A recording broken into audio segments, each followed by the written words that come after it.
¿Qué tal, mis niños? Muy buenas noches. ¿Cómo están? Espero que ustedes y sus familias estén gozando de mucha salud y que pues este problema de la pandemia no les afecte tanto en su economía. De verdad es algo que les deseo de todo corazón. Sí, he pensado mucho en ustedes y bueno, todas mis mejores vibras para ustedes, mis chamacos. Bueno, el objetivo de este video es para hablarles un poco de quién era el cura Miguel Hidalgo y Costilla, el iniciador de la independencia de México. Aquel cura que, como ustedes saben, dio el grito de independencia, ¿sí? El 15, bueno, la madrugada del 16 de septiembre, se dice por ahí. Otro, otro historiador, basado en los documentos de los expedientes o juicios militar y eclesiástico que se le hicieron a Miguel Hidalgo y a los demás miembros de integrantes de la insurgencia, va a decir que no, que el grito se dio como a las 7:30, 8 de la mañana. Pero bueno, ese grito famoso que ustedes todos los 15 de septiembre van a hacer al Zócalo quizá o a la delegación que les corresponde y decir ¡Viva México! ¡Viva México! Y usan sus sombrerotes gigantes de ¡Viva México, cabrones! Y sus trompetas y rompen huevos con confeti y con harina y que comen buñuelos y todo esto. Bueno, todo esto es el festejo de el inicio del movimiento de independencia de México. ¿Quién va a ser el que va a iniciar el movimiento de independencia? Un cura, un religioso, un sacerdote llamado Miguel Hidalgo y Costilla, que ustedes lo van a conocer porque siempre aparece así, en las estampitas, que nos venden en las papelerías, ¿no? Calvo, canizo, muy serio, muy solemne, muy cívico. Pero mis niños que creen, Miguel Hidalgo no fue así, ¿sí? No fue así. Esta es la imagen ya construida que tenemos de Miguel Hidalgo. Y Miguel Hidalgo fue un tipo bastante alegre, bastante divertido, con un gran sentido del humor. Se le acusó ante la Inquisición por una serie de formas de hablar y de ser que no eran precisamente las de un tipo muy serio, ¿sí? Era más bien un tipo que cuestionaba todo lo que vivía, todo lo que acontecía, que cuestionaba todo lo que leía, ¿sí? Que cuestionaba la mismísima religión siendo él sacerdote, ¿sí? Que cuestionaba a la Biblia, ¿sí? Él pensaba según los declarantes que van a comparecer ante el Tribunal de la del Santo Oficio de la Inquisición contra Miguel Hidalgo. Él decía que la Biblia había que leerse no de rodillas, sino con libertad de pensamiento, con crítica. Fíjense, esto decía el cura Hidalgo, ¿sí? Y bueno, era un tipo que otros dirán que era bastante alegre en el trato con las mujeres, es decir, que le gustaba mucho eh, tratar a mujeres, platicar con ellas, que visitaba frecuentemente alguna, por ejemplo, llamada Guadalupe Santos Villa, que luego se va a meter de monja religiosa en Puebla y que va a decir que se metió de monja por ya no pensar en el cura casi casi, ¿no? Dice el cura era tan atractivo, tan seductor, que ella prefirió enclaustrarse y volverse monja en Puebla que seguir tratando a este cura que iba a diario a verla, ¿no? Entonces, bueno, era un tipo que organizaba mucho fiestas, aunque fuera párroco, él andaba siempre en la parranda, en la fiesta, siempre organizó fiestas en su casa, cuando fue cura de un pueblo llamado San Felipe Torres Mochas. Sí, a su casa se le conoció como la Francia Chiquita, porque invitaba a todo tipo de gente sin distinción, a todos tipos, desde criollos, españoles, hasta castas de todo tipo, podían acudir sin ninguna distinción a su casa a discutir y a platicar temas políticos como la reciente Revolución Francesa, la independencia de las 13 colonias que se convirtieron en Estados Unidos, a platicar sobre el avance inminente de Napoleón Bonaparte, ¿sí? Bueno, o sea, era la Francia chiquita su casa. Y aparte, pues ahí se bailaba todo tipo de bailes, seguramente el jarabe tapatío y muchos otros bailes que en su momento fueron prohibidos, que eran como algo así como el perreo de esa época, de verdad, porque eran bailes considerados indecentes en su letra, obscena por la Inquisición, pero además también la Inquisición los consideró indecentes por su forma de bailarlos, ¿sí? Muy pegados cuerpo a cuerpo, etcétera, que incitaba al pecado sexual para la Inquisición. Entonces fueron bailes perseguidos que seguramente se llegaron a interpretar en su casa, porque eran los bailes de moda, ¿sí? Estos jarabes, estos sones jarochos, como la bamba, como el chuchumbé, ¿no? Les mandé una película a mis niños llamada Hidalgo, la historia jamás contada. Espero que por WhatsApp les las hayan pasado sus compañeras, jefas de grupo, etcétera, porque en esta película que protagoniza Demián Bichir, pues pasan justamente este ambiente de fiesta que hubo en la casa de Miguel Hidalgo y estos bailes prohibidos que se bailaron en la casa de Miguel Hidalgo también seguramente, ¿no? Porque eran los de moda en esa época. Y bueno,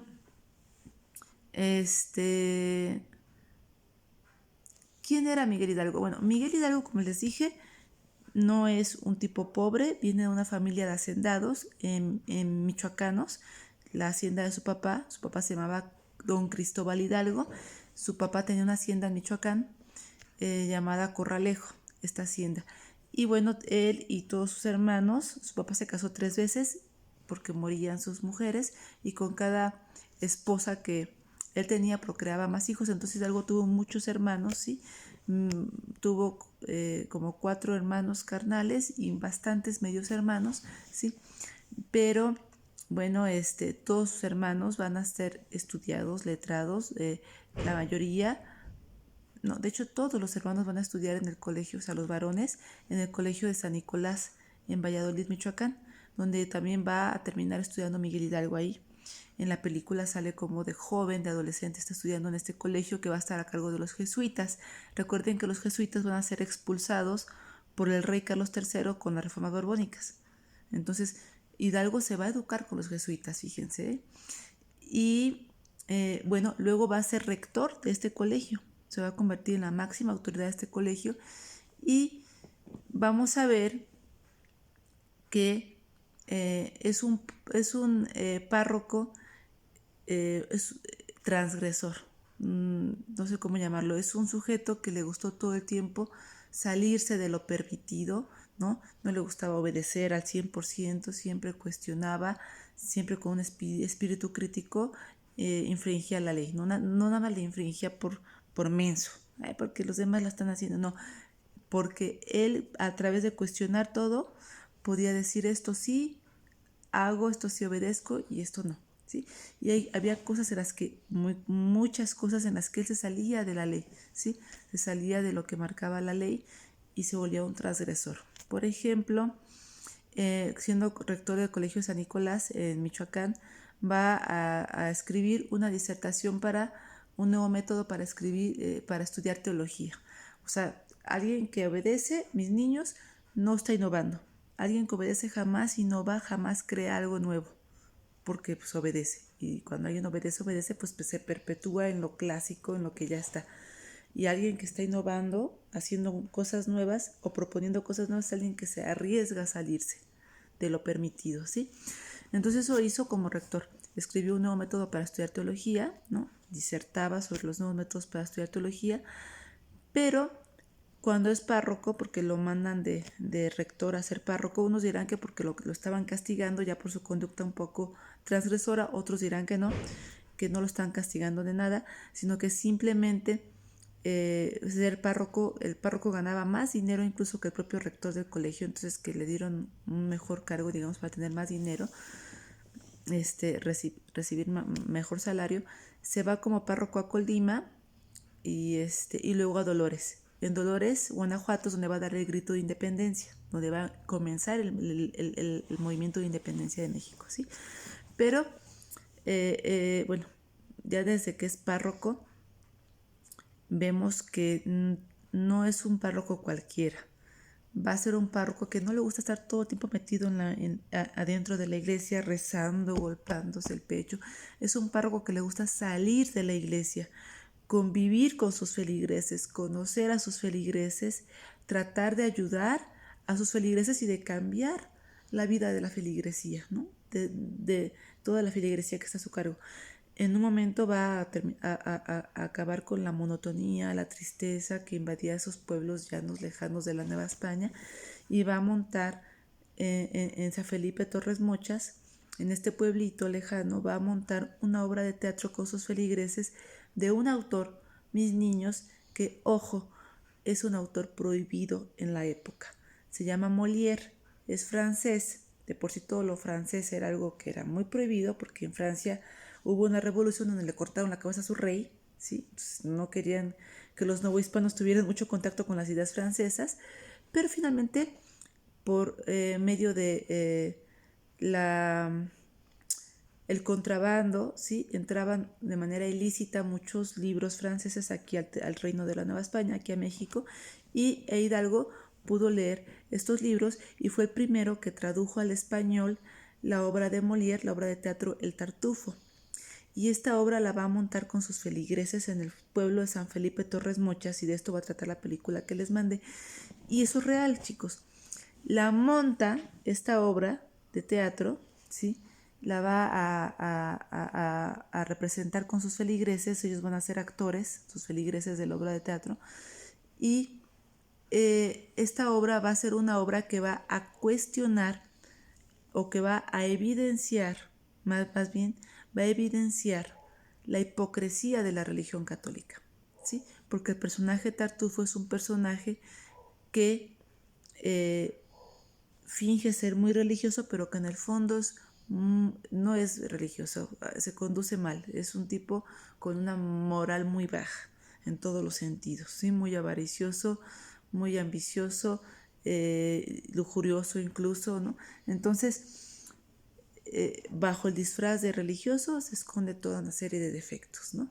Entonces, esta obra que eligió Hidalgo para representar con sus feligreses en ese pueblito lejano de Colima, bueno, es una obra que tiene, que tiene como la finalidad de mostrarle a sus feligreses que la religión es hipócrita, que no toda la religión es buena, así que la religión con pincitas, así que hay que cuestionarla también. Él, como sacerdote, estaba diciendo eso, fíjense. Entonces, vemos todo el tiempo que es un tipo transgresor, y bueno, se ha cuestionado mucho si le gustaba o no ser sacerdote, si entró ahí por vocación o no, sino que entró ahí nada más porque no le quedaba de otra, un poco como el dilema de Sor Juana Inés de la Cruz. Ustedes sabrán que de Sor Juana Inés igual se dice que entró al claustro, a la vida en convento, se volvió monja, pues, porque no le quedaba de otra, porque era o monja o monja. No había como muchas opciones en esa época para una mujer de su condición social, y que pues entraba ahí porque era la única manera de tener contacto con libros. Y bueno, justamente los libros van a ser un tema que también se va a abordar en la vida de Hidalgo. Se va a cuestionar si le gustaba o no ser sacerdote, o si nada más entró ahí por pues, leer libros. En efecto, Miguel Hidalgo era un tipo muy culto, sí, muy letrado, leía muchos libros, leía teología, leía literatura, obras de teatro, pero también leía filosofía, ¿sí? Era un tipo que era súper culto, porque además hablaba 5 idiomas, muchachos. Hablaba español, francés, italiano y aparte 2 dialectos, ¿sí? Otomí y náhuatl, porque quería estar en contacto con su feligresía indígena. Y un buen sacerdote en aquella época era aquel que además dominaba la lengua de sus indígenas, de los indígenas que van a estar a su cargo en su parroquia, ¿sí? Y eso hizo Miguel Hidalgo. Entonces, bueno, Miguel Hidalgo era un tipo súper culto, era un tipo que era conocido en todo el reino de la Nueva España por ser culto, por ser letrado, por ser un sabio. ¿Sí? Muchos de sus contemporáneos escribieron que él era un sabio. ¿Sí? Pasaba por sabio no solamente en Michoacán, en Valladolid, Michoacán, o en Morelia, sino en todos los pueblos del Bajío, ¿sí?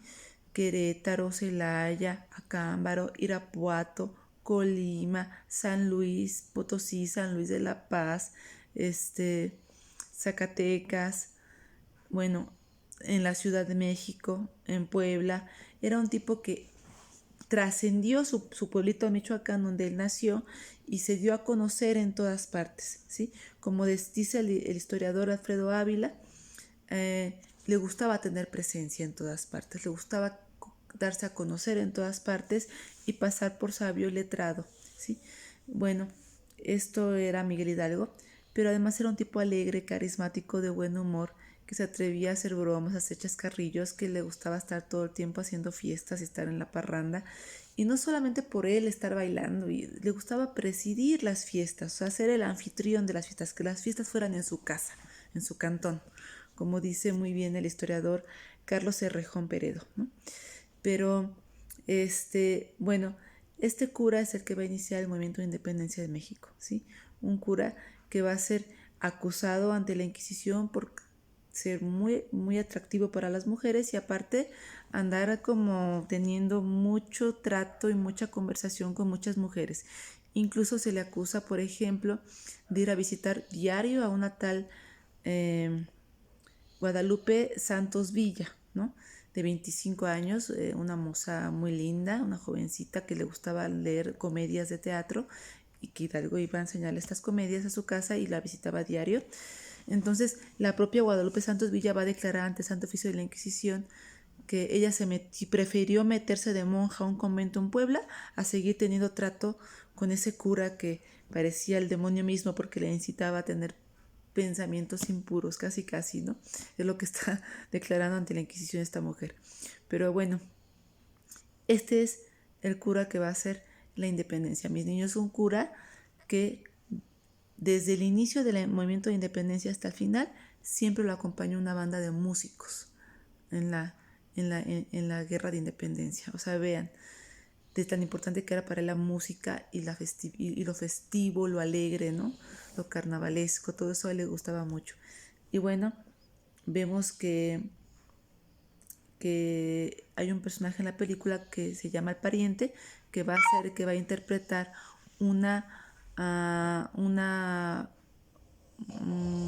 canción prohibida por la Inquisición, de Chuchumbé, que sí existió esa canción, mis niños.